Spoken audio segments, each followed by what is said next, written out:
so happy we alive. We together can survive.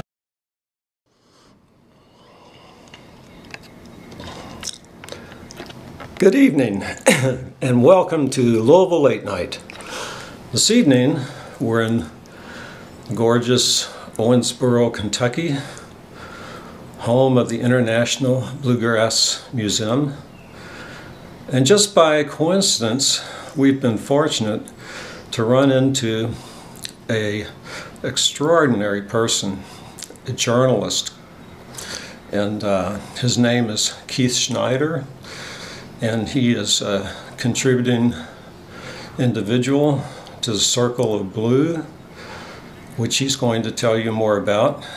And Keith travels the world examining what's going on with the ecology, with the energy situation, with the governments of the world, with the corporations, with climate change, and somehow he's discovering what works and what doesn't work and what our best hope is going forward for all mankind. And I am just absolutely knocked out, thrilled to be here with Keith on his birthday. So welcome to Louisville Late Night, Keith. Thank you, Patrick. Hi, how are you? So let me introduce myself a little bit and then we'll talk about what Patrick is interested in talking about. I'm a lifelong environmental journalist, a lifelong environmentalist, interested in ecology and the environment since I was 14 years old, which was in 1970 with the first Earth Day, when I organized a group of my friends to come with me to drag old appliances out of the Bronx River in White Plains, New York. And that event actually was documented by the New York Times. Joel Lelyveld, who was a reporter then, who then became the executive editor of the New York Times, noted that in the story about Earth Day, the first Earth Day in the Times the next day. And the great follow-up of that is that I ended up working for Joe as a New York Times correspondent in Washington when Joe was the executive editor of the New York Times, so there was great circularity to that. And for 10 years I was a staff correspondent at the New York Times, most of it based in Washington, D.C., and left in 1995 to do a number of different things within the environmental area, always connected to journalism. And over the last 8 years I've been senior editor and chief correspondent of Circle of Blue, which is a nonprofit newsroom in northern Michigan where I live, which was started by a friend of mine, J. Carl Ganter, who's a photojournalist and a multimedia journalist and a filmmaker, quite a talented guy. And we now have 8 people that are connected to our project, circleofblue.org. You should go to it. It's probably the finest news organization in the world, covering the intersection and the relationships between rising demand for food, rising demand for energy, rising demand for water, clean water, in an era of diminishing freshwater resources, much of which is connected to climate change. And I've done this work now on 5 continents: Australia, China, India, Mongolia, Europe, the Persian Gulf, the Arabian Gulf, South America, and of course all across North America. And it's been a privilege to write significant articles about this confrontation between the guts of human civilization, which is energy and food and water. When you understand those utilities and that the various and sundry demand and supply trends with those 3 resources, you're basically talking about nations, you're basically talking about human community, you're basically talking about our ability to thrive or not survive in this current century. And I'm not nearly as pessimistic as some, because I see some really important evolving trends, and I'm also in the belief that we as a species are quite capable of adjusting when forced to. What are those trends, Keith? One is that the era of mega development, for the most part, mega big projects in energy, big projects in food, big projects in water that make no sense, is coming to an end. Those that are threatening. So I'm always, I just got back from India where I wrote about a 2,000 megawatt hydropower dam in the Himalayas, in the Himalayan highlands, the lower Subansiri River in Assam, which is between Bangladesh and Myanmar in Asia at the foothills of the Himalayas. And the citizens in that region just said, we're not going to stand for this big, huge power dam, which would completely, utterly change both the landscape there, 40-mile backwater lake, the threat of collapse and significant disaster if there was an earthquake, if there were a flood. You know, the hydrological cycle there has changed tremendously. So the deluge of water that would come down on the lowlands. They've had prior examples of where this happened, and they just said, we're not going to do this. And that dam, $2 billion plus project, was shut down. It's been shut down since 2011. And I encounter major projects like that all over the world. In China, which had proposed to turn 27 plants that would take their enormous coal reserves and convert them to diesel fuels, chose not to because of the amount of water needed to make the conversion, and the civic unrest even in China, in northern China, which is a desert. They said, no, we're going to only build 3, and that's how much they're building. They're not going to build more. And now China, because of the civic pushback on how much air pollution in particular is caused around coal, where 8-year-olds are getting lung cancer in Beijing and Shanghai, their 2 largest cities. The civic pushback against these mega projects is causing China, which had a straight vector advance in the size of their energy economy, the size of their economy fueled by coal, is now beginning to adjust to that. In the United States, mega farm projects, mega energy project, fracking, have all come under significant questions about their value and their risk, and what we as a civilization are going to accept. In fracking in particular, the contest between rising energy demand and the amount of water needed, particularly in the Great Plains, to frack is a very important civic question. And I'm a journalist, and I follow the facts, and so there are risks to it, enormous risks, and there are some benefits to it, as we see in this region where the conversion from coal to natural gas is occurring, and the air is getting cleaner, the economies are sparking, the coal production is going down, all of which are important. In my view, important economic trends, important social trends, and at the same time, there are significant risks to water quality and whether there are going to be risks to groundwater and drinking water. And the states and the federal government have to get on top of that. Or earthquakes, so that we have, you can't do a major industrial project like that without risks. So are we going to manage those risks? Well, there's certainly enough money in the development to be able to pull some of that money out to manage the risks. I see it happening in California. So would you say then the benefit-risk ratio in terms of the trends, though, how are those energy needs going to be met?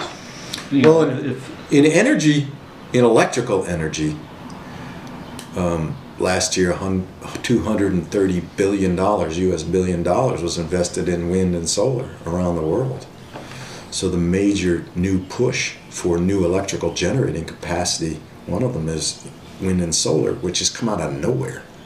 Nowhere. 3-4 years ago it was coal. And now it's a much cleaner fuel, much cleaner source of energy that's coming to the fore. For electrical generation, I see it in China, which has the largest clean energy development program in the world.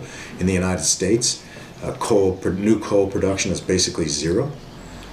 Wind and solar is half of new electrical generation, maybe more. Natural gas is the other half.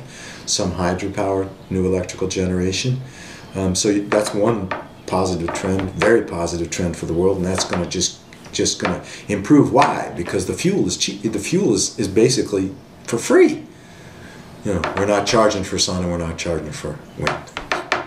So in electrical generation, that's important. In transportation fuels, we need to find a way to match the energy concentration that's available in a gallon of gas or 1,000 BTUs of natural gas, right? And until that happens, transportation is going to continue to rely on oil, which today is cheap. We're spending $2.19 a gallon to get a gallon of gas in Owensboro, Kentucky in 2015. And if you look at constant dollars, that's about worth about 30 cents in 1964 dollars. Yeah, but that's directly related to fracking, isn't it? It's directly related to fracking. And the fracking, I mean, on the one hand, it's put out there that the U.S. is a powerhouse of energy now and we're independent, but it doesn't seem like the long-term effects of fracking have really been looked at. I mean, we don't even know what's in those, and what chemicals they're using, or how much groundwater can be contaminated. And water's a big issue. And that's what Circle of Blue is all about, right? Right. And my view about fracking is twofold. One, the risks are high. We know that because you're dealing with water, and you're dealing with lots of wastewater. So if you're putting 2 to 5 million gallons of water deep underground, that's mixed with a cocktail of chemicals in order to make it more efficient for the frackers to frack and to fracture that rock. And once you bring back to the surface is 60% of that water, it's highly, highly polluted, highly contaminated, and it needs to be treated. And as a nation, we've decided we're going to let the industry do this. Right? We're going to leave this to the right. We're going to let industry decide how they're going to regulate this. That's the way it is, right? And why is that? It's in my view, it's caused by one very important dimension, which is the environmental community in the United States has decided it doesn't want to deal with this except with a no, don't do it. No, we're not going to do fracking. It has no value to anything. It's just a huge risk. So don't do it. Well, in a country that uses as much fuel as we use, both oil and natural gas, where the markets are so readily available, where all we have to do is expand our gas pipeline system and our oil pipeline system out to meet those new wells, because we already have 500,000 miles of pipelines, in a system that, in a country that's perfectly poised to take advantage and market this fuel, which is worth billions. A no vote, a no saying no to it, in my view, is irrelevant, is an irrelevant message. And what does that do? If you have an irrelevant message as an opposition, it means that the producers can do pretty much what they want to do because they already own the state governments and the federal governments in terms of how much money they're pouring into the politic of it, right? So to me, the environmental community or environmentalists have to say, we need to regulate this much more intensively.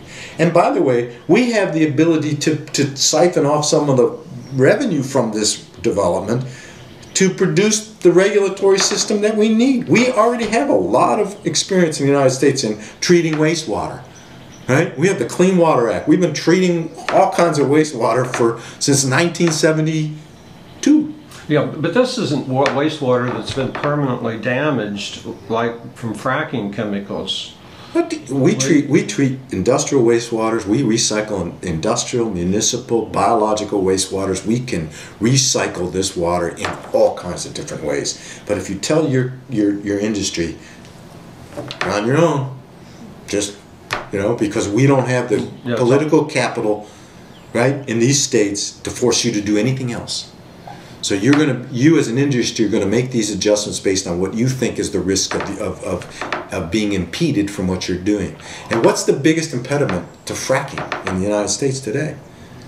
It's not regulation. It's not the availability of resource. What is it? It's overproduction and the price of the fuel. Right. Right? It's the markets that's the biggest impediment. Saudi Arabia is the biggest impediment to U.S. frackers.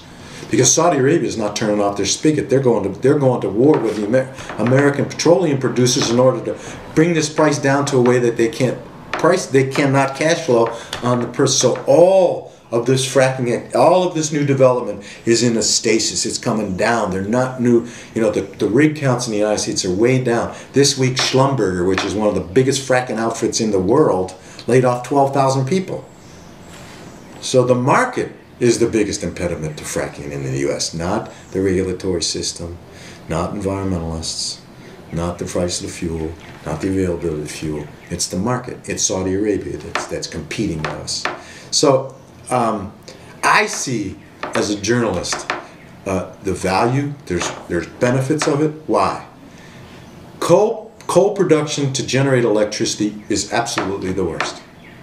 It produces the most water pollution.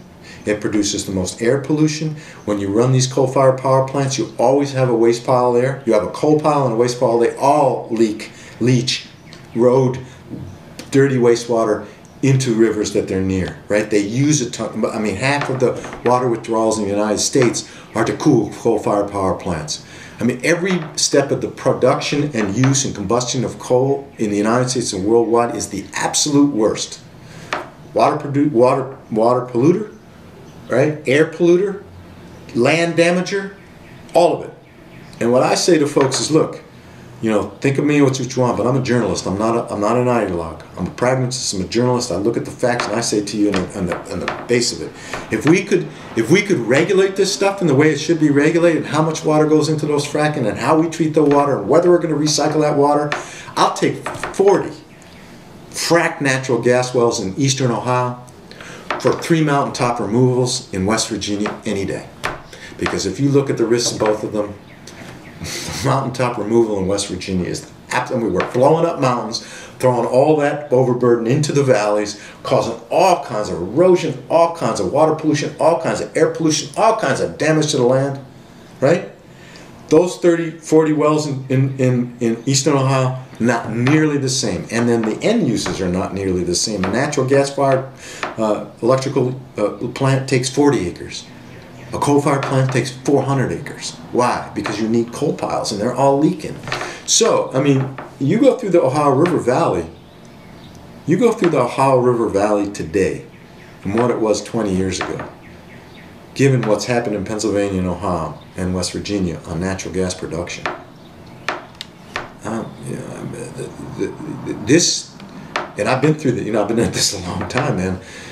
The last time I did any intense work in the Ohio River Valley was in the 1990s, when basically the only industrial thing, the only new industrial facility in the Ohio River Valley was in East Liverpool, Ohio, and it was a new waste technology incinerator to incinerate toxic wastes, and it was being built in East Liverpool, and its smokestack was on the same level as an elementary school.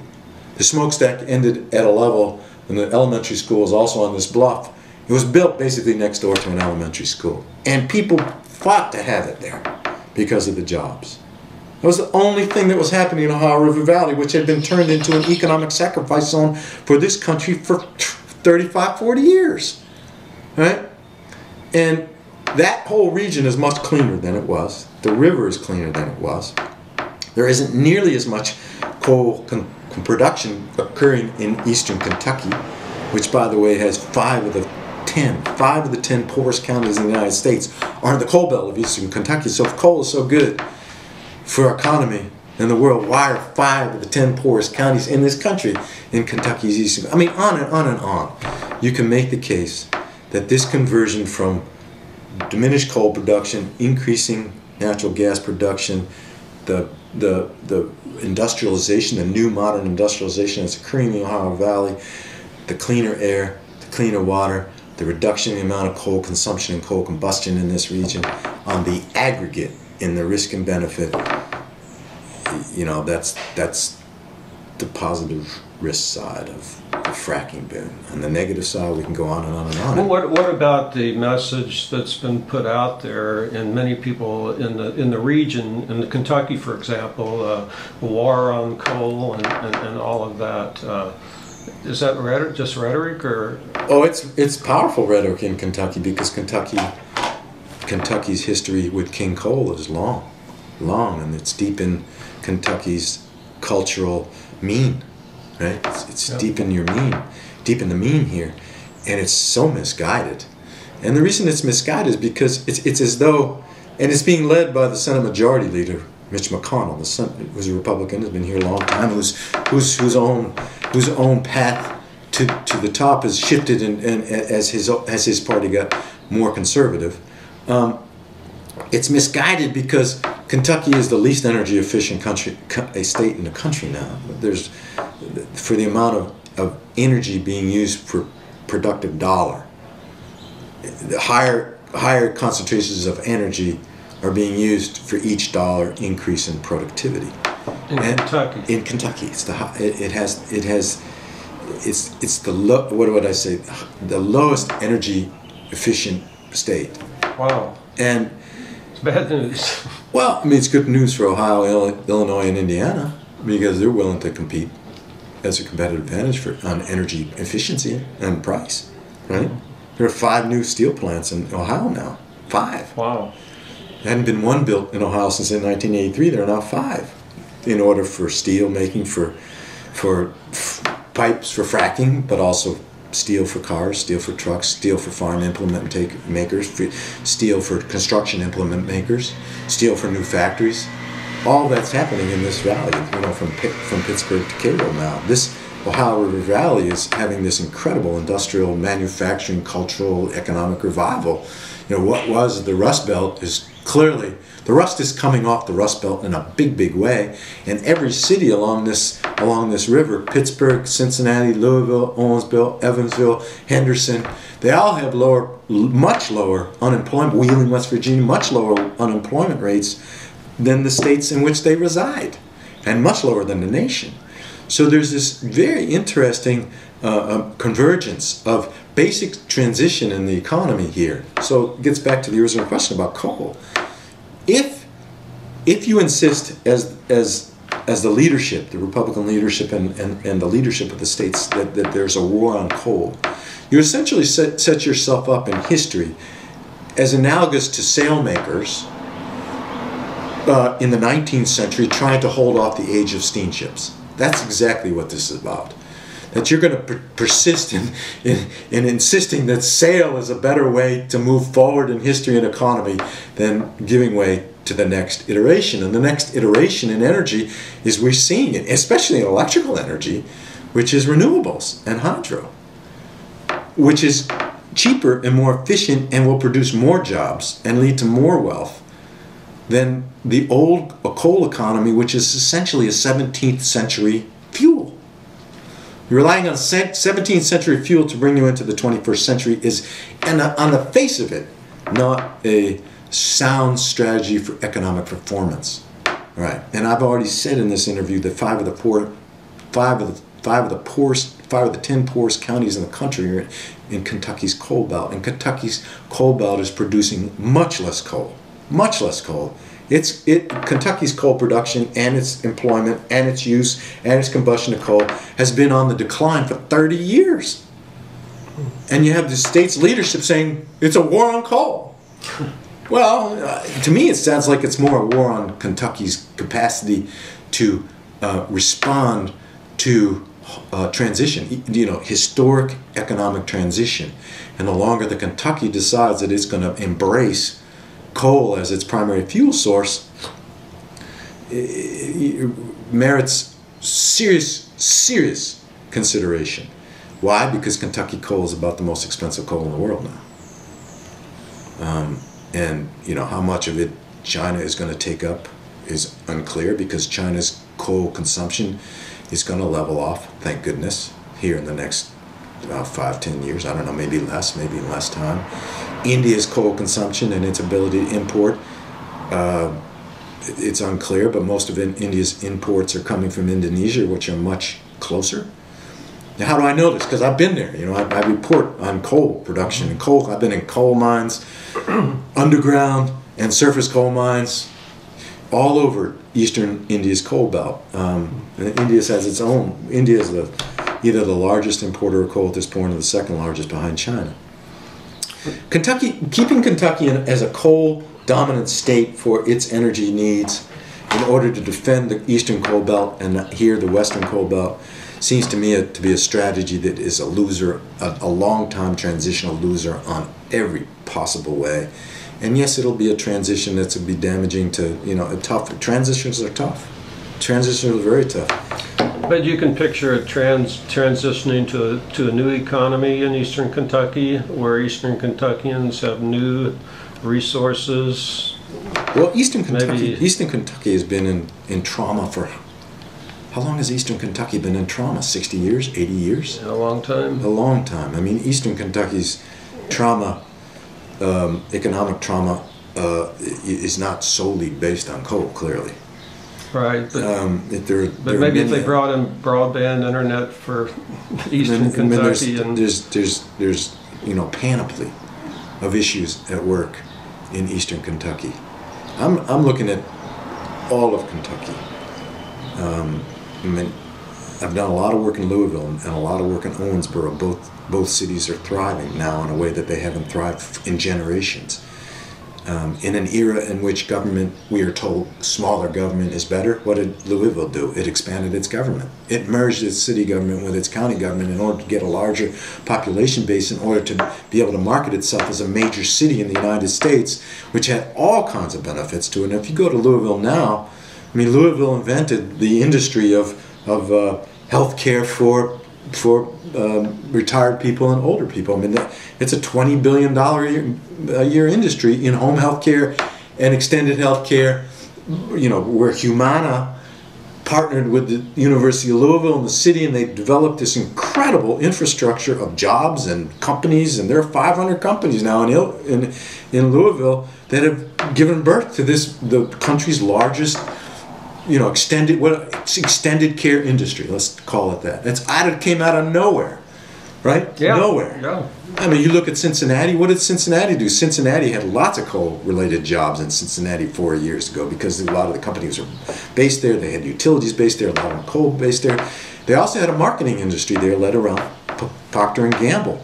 Well, Procter & Gamble and the conversion of Procter & Gamble's marketing capacity, Macy's is based there too, and so is Kroger, one of the country's, if not the country's largest food sales chains, food marketing chains. And they have this incredible marketing infrastructure, and the internet comes along, and the ability to mine big data, right? Collect a lot of data and be able to, big analytics, big data. And now they have 70,000 professional jobs in Cincinnati around big data analytics that were given birth. This industry is given birth by these three major marketing companies, and they're building new buildings downtown as a result of it. And Cincinnati's entire economy has changed. GE just is building one of its 5 global operations centers in Cincinnati in their nearly $2 billion riverfront redevelopment along the Ohio River, which 40 years ago was nothing but old industrial sites and polluted landscapes. So you go to Wheeling, you go to Pittsburgh, which is completely changed. Here in Owensboro, we're in Owensboro. We're in Tea Party Central country here, yep. Right? Yep. The Ku Klux Klan's, one of their major national installations, has been here for decades. I don't know. The last black man the last man executed in a public execution in the country was here in Owensboro in the 30s, right?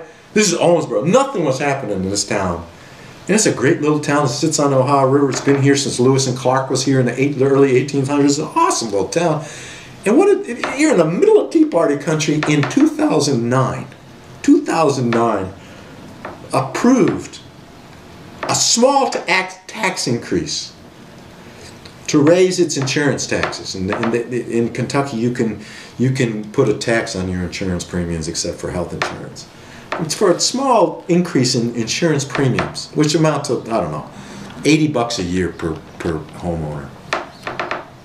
Raised a pool of money, $80 million, alongside $40 million that was provided to repair the river wall that Mitch McConnell was able to earmark to this city, and rebuilt with $120 million in private funds. So there's $250 million in public-private investment in downtown Owensboro, which has completely changed the riverfront, completely changed the economy of this town.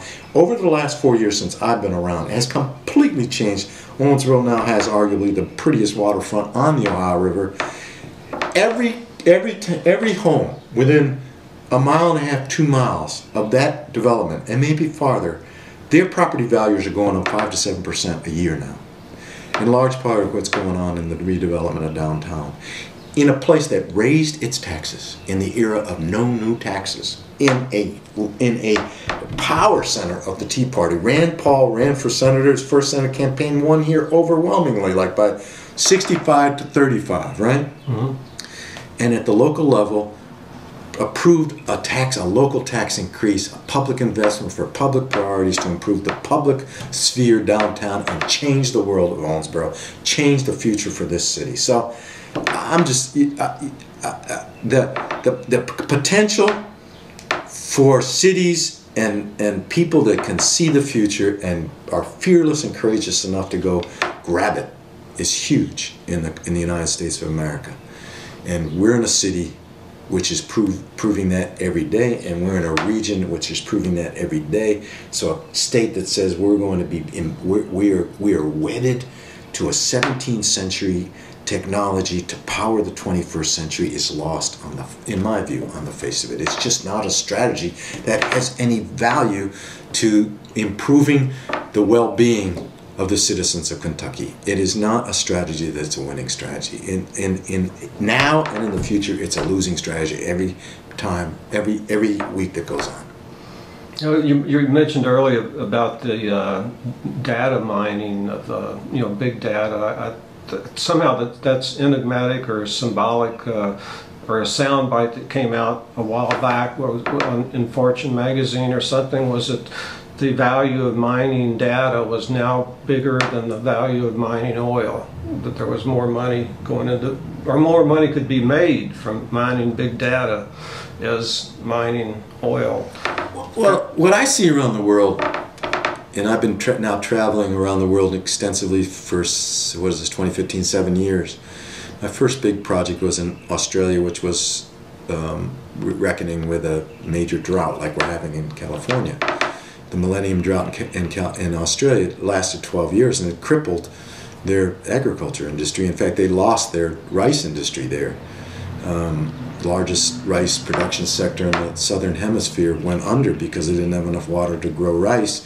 And that happened in 2008, 2007, and it contributed to global food price rises, which of course was a factor in the Arab Spring uprisings in Egypt, which was kicked off in 2010 by rising food prices. So there was a clear path from the Arab Spring back to the collapse of the Australian rice industry at a time when food production globally was in trouble because of water scarcity, because of fresh water, because of droughts and freshwater scarcity. So that's the kind of stuff that I've been doing around the world. Everything's interrelated in this work. Everything is interrelated. I mean, Rachel Carson, who was one of our great writers, the author of Silent Spring in 1962, noted that in this work everything's interrelated. I mean, but you've traveled internationally, and what I hear people saying is there's no sense in enforcing environmental laws here in the United States when China and other big countries are not doing it. Well, and then furthermore, one more thing is that these big international ecological green treaties are made, and supposedly all these countries that are signing on to them are not really doing anything. It's like on paper. And then, just to be a little bit more dark and gloomy, is that what's happening is climate change is marching on, pressing onward, and we're moving into a situation where the resources and the people are mismatched, and there could be starvation and genocide and so forth and so on. So you're the one that's going to lead us out of this, or Circle of Blue and people like you who somehow can get the attention of one is the few perils is real. I mean, there's no doubt about that. Having traveled the world, my whole view of this changed in December 2013 when I went to report on the aftermath, the consequences of a major flood in the Himalayas in a northern Indian state called Uttarakhand. It's north of Delhi. It borders Tibet, China, and it's high in the Himalayas. And it is the primary place where India's development strategy to diversify its electrical generating sources would produce more hydropower, power from water, hydroelectric dams. And so quite a few big dams have been built in these very steep, high mountain valleys. And because of climate change, the hydrological cycles there had changed, and there was this huge outburst, cloud outburst that came roaring down on them that caused an alpine lake to burst, and so three river valleys, they just had this incredible torrent, the largest flood ever measured in the history of the Himalayas. It killed 30,000 people. Nobody in the West heard about this flood. No, Yeah. it's aside from Yeah, seeing I mean, it was in a big your deal. blog, It was I a hadn't big heard deal in about it India. I heard about it, and I also knew that state was a hydropower center. It was where India was going to make its first big push in hydropower development. And what did this flood do?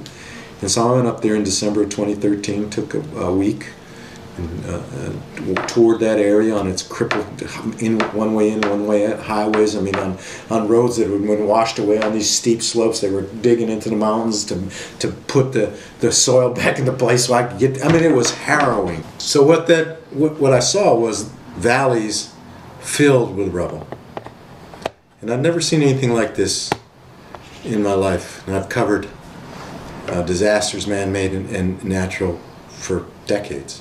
I'd never seen anything like that. And what it showed me was that the earth isn't playing around anymore.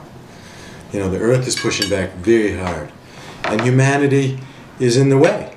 And so we're losing people, a lot of people, from tsunamis taking out entire nuclear sectors in Japan, droughts, taking out entire rice production sectors in Australia, typhoons taking out 40,000 people, other tsunamis, 260,000 people in the Gulf. Here in the United States, we've drowned 2 cities, New Orleans and New York. We have major drought now in California and in Texas, our 2 largest states.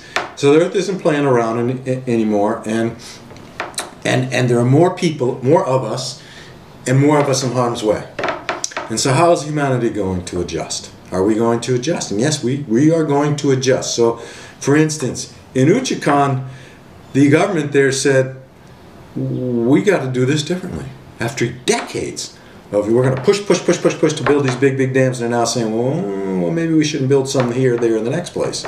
In the entire India hydropower sector, the era of major big projects, while the government is still pushing them in several places, the question is whether they're ever going to be built. Why? Because they're so expensive now to build. 3,000 megawatt huge hydropower dam, which is equivalent to 3 very large nuclear power stations, it costs $10 billion. Well, the price of the electricity that dam is going to produce is not, worth, or is not going to be cost effective for people to buy it in India. So India is now adjusting to having micro hydropower.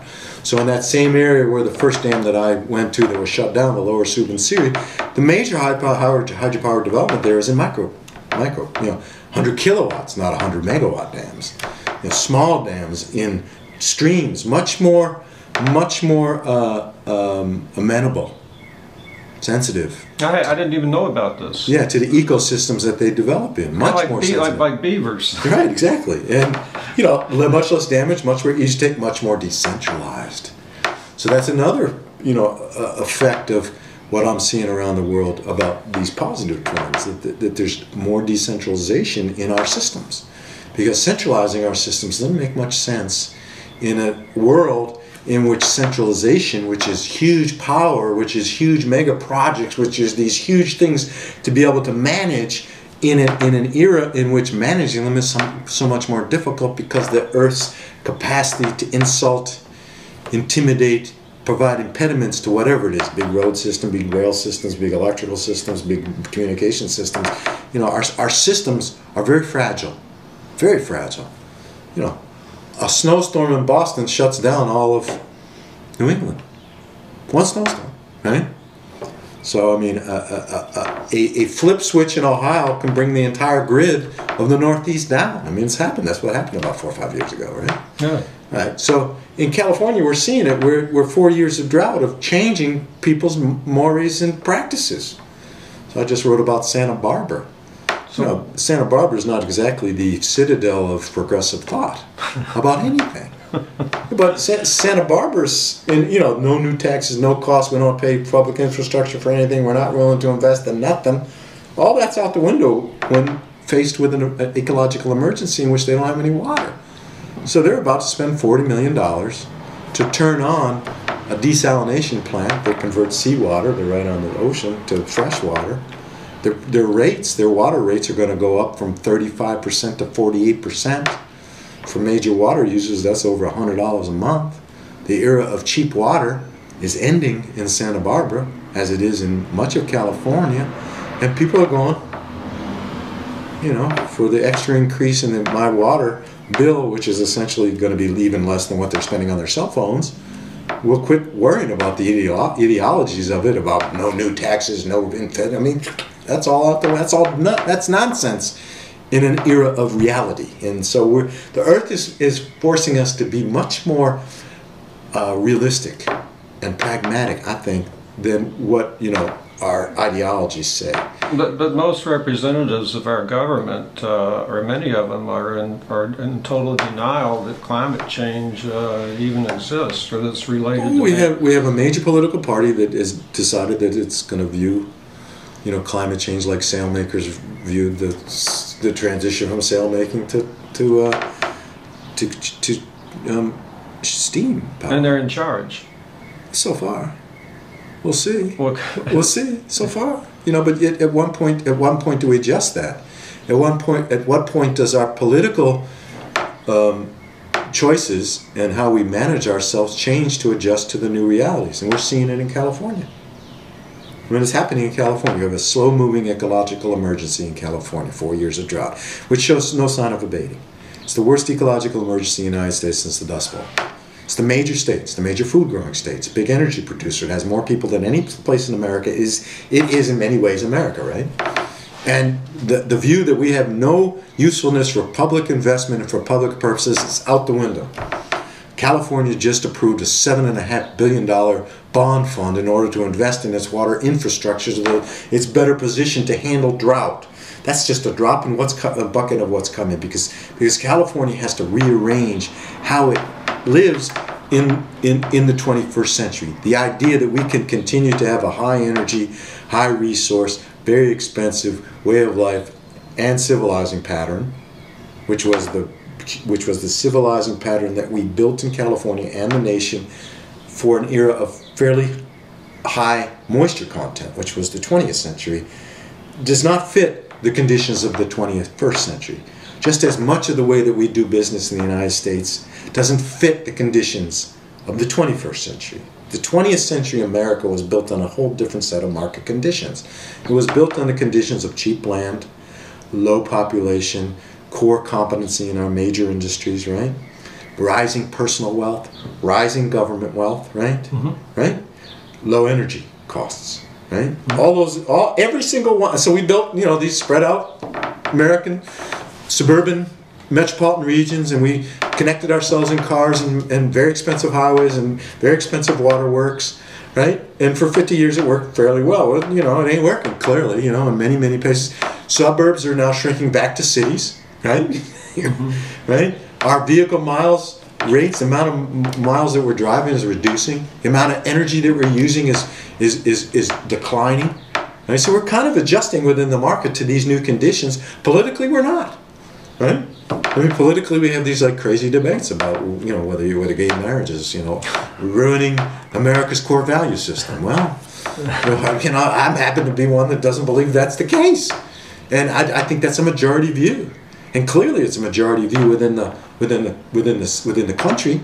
But if there's no hope, I mean, in a sense, a lot of people feel like there's no hope that our government is gridlocked, and in fact that our government's no longer the world leader that it has been for decades because of this gridlock.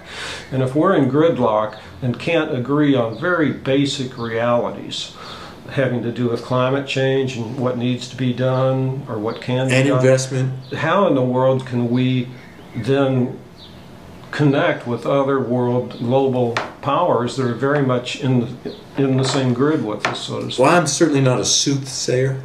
I have no idea what's going to happen with our decrepit political considerations in the country at the moment. It's frustrating to me. You know, when you travel the world and then you come back to the United States and you see all of the potential that we have to accelerate the transition, which we're already involved in. We're already involved in the transition on communications, on digital technologies, on energy transition, particularly in the electrical generating. We're much more capable of growing food in the United States. We have whole, you know, major movement on local foods production, which is a decentralization part of the decentralization trend that I'm seeing across industries globally. We have all of this, we have better universities, we have, our kids are ambitious, our young people are ambitious about changing the world. And we have a political system that's like, no. So I have no idea if that breaks up. And the reason I have no idea if that breaks up is because the political system is being, in my view, being run by a minority, but they've been very effective in discouraging people to vote. So in the last national election, we had 32% of eligible voters voting, which meant 68% stayed home. If you have 32% of your eligible voters voting, that means that you can control the government processes, the electoral processes, by 16% of the vote. Because in a democracy you need 50%. So 50% of 32% is 16%. So for 16% plus 1, wow, you win elections. And that's what's happening in the United States. As we've discouraged so many people from voting, that the amount of the level of people that you need to be on your side is only 16% of the electorate in the last elections. Well, as long as that continues and people don't vote, or people stay out of elections, throw up their hands and say there's nothing's going to change, then nothing's going to change. And the other thing that I'm discouraged about and frustrated about is how, and this is not just it applies to the United States, it's global, is that the fossil fuel industry, I'm talking about coal, gas, oil, and the ancillary industries that support them, the transport industry, the utilities industry, the mining industry, control every government, every important government in the world. Every single one of them: Australia, China, India, the United States. Quite a few in South America, Canada. They're really good. They're really good. They've found a strategy to stay in power and to influence where the public investment goes, and how to keep people agitated. If you keep people agitated and scared, they don't see the promising trends that are occurring here and all over the world. What they're trying to do, again, is to be the sailmakers in the 19th century, preventing the steamship era from unfolding. And they're being very good about it. Why? Because they have billions, trillions in resources that they own and want to develop that's still in the ground.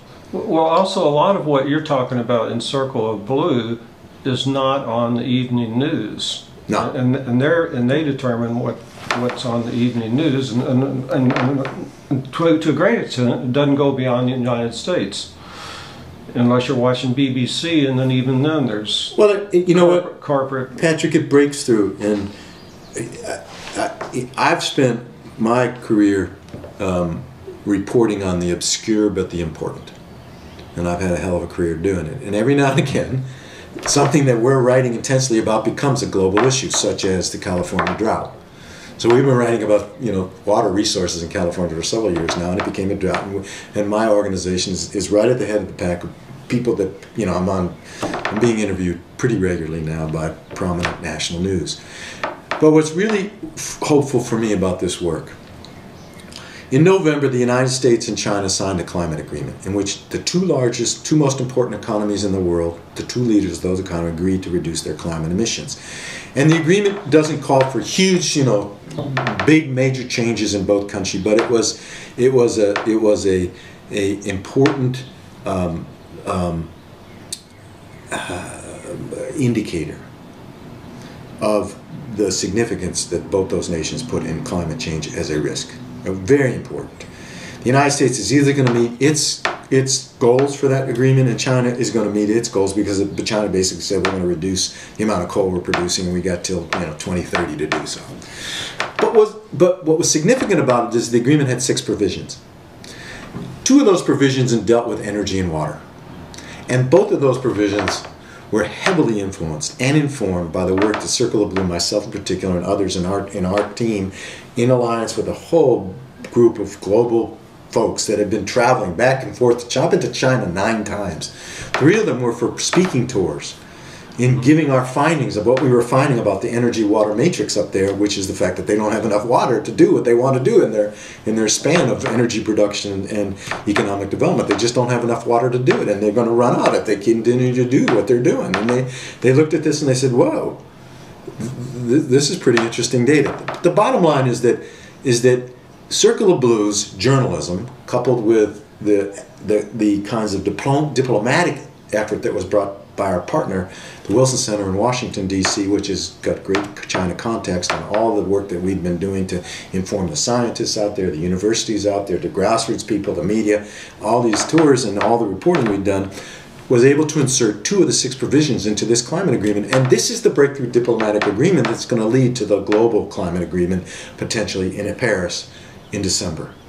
And when that kind of stuff happens to you as a journalist, you said, well, you know, that's what we're here for. We're here to do the hard work, the spade work that will help the policymakers that have this in their vision, that they need the data and the narratives to make the case to their own countries that we need to move this forward. And you say as a journalist, great, that's, you know, let's keep going, let's keep doing it. So, you know, all I can say as we started this interview is I've had a long career, very rewarding career, you know, doing this kind of work all over the world now, and being able to make these connections in the way I make them. And every now and again, folks like yourself, you know, get interested and go, well, tell me more about that. And so I'm willing to do that. It seems like overall you envision a sort of greening of the world. I mean, there was an expression or a book, The Greening of America, I think Andrew Weil years ago, and it's like, and there's a lot of controversy and everything back then, and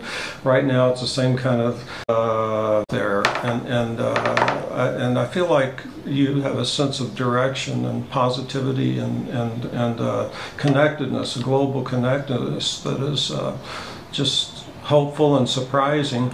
I want to go back to one little thing. Just it rings a little bell in the back of my head. But back to that fracking for a moment, and the chemicals that are in fracking. For some reason, you know, we aren't going to know what those chemicals are. I don't know when we'll know, and we don't know the extent to which. Again, it's not a black and white thing, and the technology of protection can be looked at.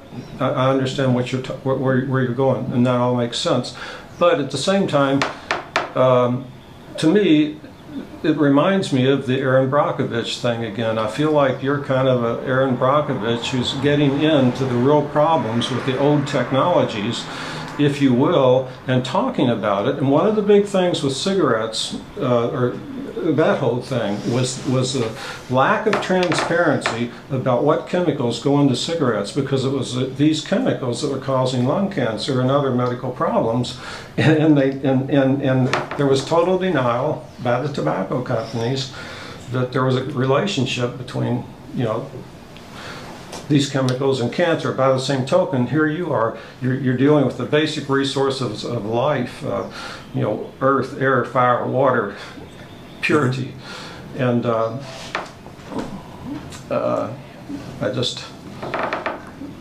don't see how you can talk about it without getting into the, I mean, the special interest groups colliding with the best interests of the planet. So we've always had that. I mean, the tobacco examples. Remember that they have an industry, and then you have, in order to make change, at least in democracies, it comes, I think, 2 ways: culturally, or it comes through some sort of government-sponsored, you know, regulatory changes. And with tobacco, so you can the industry, you know, spend a lot of money, just like climate change, in befuddling the science, you know, trying, well, it may not be, it is, you know, it may not be good for you. It's just like climate change, it is or it isn't, right? Yeah. You know, it may not be there, you know, putting all kind of doubt into the science. And then you have the industries, you know, tobacco companies were rich, and they were willing to invest in political capital. So there were lawmakers that were resisting any changes, and so when FDA and the state agencies, health agencies tried to move on tobacco, it became a big do. It's the same thing in climate change. Going back to the other thing you were talking about, the green era. What I've seen in the 40 years, I mean, we're about to celebrate, what is this, 45th anniversary of Earth Day this week. Mm-hmm. And I see the values and principles that were installed in that very first Earth Day. That the Earth is a living system, that needs to be cared for. If you don't care for it, you will pay the price. We are paying the price, right? That if we invest in ecological improvement, we are investing in economic improvement. Our economy in the United States, in real dollars, inflation-adjusted dollars, is 4 times larger than it was in 1970s. 4 times. So anybody who tells you that environmental protection and ecological protection will cost you money, will hurt your economy, it's nonsense. It's just the other way around. The more that you move on environmental protection, the more that you move to make resource use more efficient and cleaner, the better your economy gets. All right? And I see that all over the world. I spent a month in Panama. And it's the best managed developing nation I've ever been in. And one of the reasons it's the best managed developing nation I've ever been in is the work of one guy, Stanley Heckedon Marino, who was a scientist and a statesman there, who installed their program for clean water, clean air, is preserving their wild landscape, their rainforest, and all the principles that drove Stanley Heckedon Marino and his colleagues and that nation to make Panama this showcase of ecological bounty. We're installed on Earth Day. And that's happening all over the world. And how do people get more involved with Circle of Blue? Just go to circleofblue.org. Circleofblue.org, comment, write. You can write us. If you got stories, definitely let us know. That's how you get involved with Circle of Blue. That's great. Hey, thanks, Patrick. That was great. I really appreciate it, Keith, and we hope we'll do a follow-up and find out how the world turns out. Anytime. Happy Earth Day. All right. Happy Earth Day.